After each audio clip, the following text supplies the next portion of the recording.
গঙ্গার কোল ঘেঁষে গড়ে ওঠা মালিপাড়া গ্রামটি দিনের আলোয় যতটা শান্ত, রাতের অন্ধকারে ঠিক ততটাই রহস্যময়।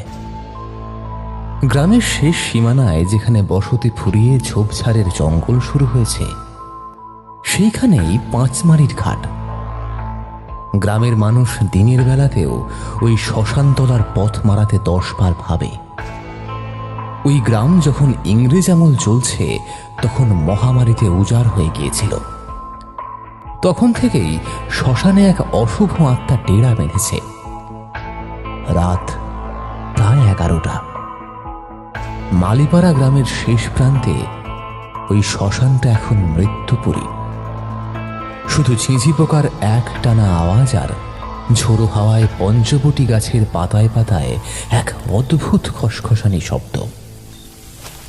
বিমল আর গদাই দ্রুত পায়ে সেই পথ পার হওয়ার চেষ্টা করছে। গদাই, ওরে ও গদাই, বুকটা কেমন যেন ধড়বড় করছে রে।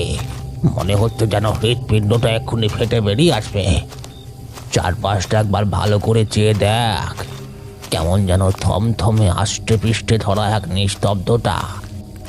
বাতাসটা কেমন যেন ভারী হয়ে আসছে না? মনে হচ্ছে কেউ যেন আমাদের ঘাড়ের উপরে গরম নিঃশ্বাস ফেলছে। আর ওই দেখ, শ্মশানতলার ওই দিকটায় ভালো করে তাকা। ওটা কি সাদা কুয়াশা জমে আছে নাকি নাকি কুণ্ডলি পাকানো চিতার ধোঁয়া রে?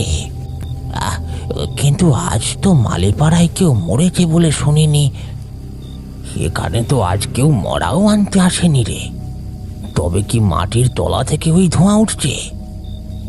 দাদু বলতেন বটে, ওই শ্মশানে যখন অতৃপ্ত আত্মারা জাগে তখন চিতার আগুন ছাড়াই বাতাস এমন ধোঁয়ায় ধোঁয়াকার হয়ে যায়।